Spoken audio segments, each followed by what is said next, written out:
क्षेत्र की सारी समस्याओं को गंभीरता से लेते हुए उसका निराकरण कर रहे हैं। आपके जीवन काल में आपने ये देखा होगा कि आपने कुछ ऐसी समस्या देखी होगी जिसे आपके मन में आपने चाहा होगा कि इस समस्या का निराकरण अतिशीघ्र होना चाहिए। ऐसी एक कौन सी समस्या है जो आप चाहेंगे कि आपके कार्यकाल में वो पूरा हो?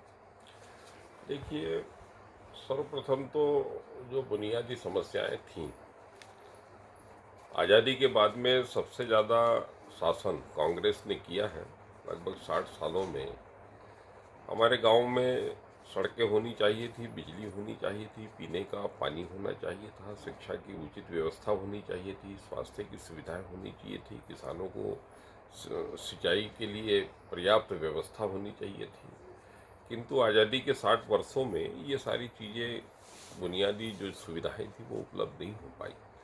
लेकिन आपने देखा कि इन भारतीय जनता पार्टी के ये 12वां वर्ष है केंद्र में। इस कार्यकाल में आपने देखा कि स्वर्गीय अटल बिहारी वाजपेयी जी ने प्रधानमंत्री सड़क योजना के माध्यम से गांव-गांव सड़कें बनी।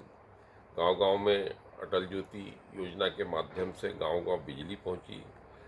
आप देखेंगे कि धीरे धीरे शिक्षा दीक्षा से लेकर स्वास्थ्य सुविधाएं और किसानों को सिंचाई के लिए जगह जगह बांध, स्टॉप डैम जिस गति से बन रहे पूरे देश के अंदर, और विविध प्रकार की जो जन सुविधाएं जो बरसों से लंबित थी, वो सारी की सारी भारतीय जनता पार्टी के कार्यकाल में पूरे देश के अंदर आत्मनिर्भर भारत बनने की दिशा में हमारी सरकार पूरी योजनाबद्ध तरीके से सक्रिय है। और आपने जैसा पूछा कि प्राथमिकता के लिए 2024 तक हमारे देश के यशस्वी प्रधानमंत्री श्री नरेंद्र मोदी जी का सपना है, उन्होंने संकल्प लिया है कि 2024 तक प्रत्येक घर घर में नल के माध्यम से हमने पानी पहुंचाने का जो संकल्प लिया है, वो संकल्प हमारा 2024 में हम किसी भी कीमत पे रात दिन परिश्रम, अनथक परिश्रम करके, श्रम की पराकाष्ठा करके, क्या है कि हम 2024 तक हमारे पूरे देश के भाई और बहनों, मजरों टोलों में रहने वाले हमारे सभी दलित, शोषित, पिछड़े, आदिवासी सब बंधु बांधवों तक पानी पहुंचाएंगे। और पानी एक ऐसी चीज़ है कि मैं जनजाति समाज का सांसद होने के नाते, मैं तो गाँव जो है, गाँव में ही हम रहे, गाँव में पले बढ़े, तो बहुत लंबे समय तक झिरिया नदी नालों में जो झिरिया हुआ करती थी, उसके पानी से हमने जीवन बसर किया, नदियों का पानी सीधा पीते थे।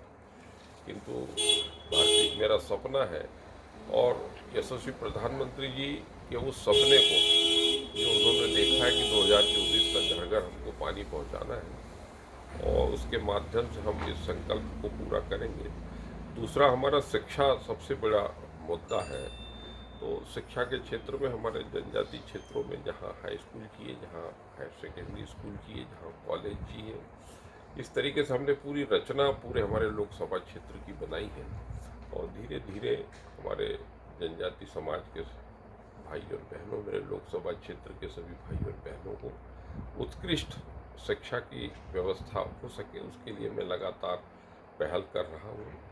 इसी तरीके से स्वास्थ्य के क्षेत्र में हमारे गांव गांव तक हमारी स्वास्थ्य सुविधाएं हमारे भाई और बहनों को उपलब्ध हो सकें। इस तरीके से एक समग्र चिंतन लेके, समग्र योजनाबद्ध तरीके से हम हमारी लोकसभा को, हमारे देश को विश्व गुरु के सिंहासन पर प्रतिष्ठित कराने के लिए हम सब लोग अनवरत साधना कर रहे हैं, और हम निश्चित रूप से इसमें सफल होंगे। धन्यवाद सर, आपको हमारे चैनल में चर्चा पे शामिल होने के लिए। हम ईश्वर से प्रार्थना करते हैं कि संपूर्ण भारत देश में आज आपके ही जैसे सांसदों की आवश्यकता है, जनप्रतिनिधियों की आवश्यकता है, ताकि वे जन समस्याओं को समझते हुए जनता के समस्याओं का निराकरण कर सके। धन्यवाद। धन्यवाद, नमस्कार।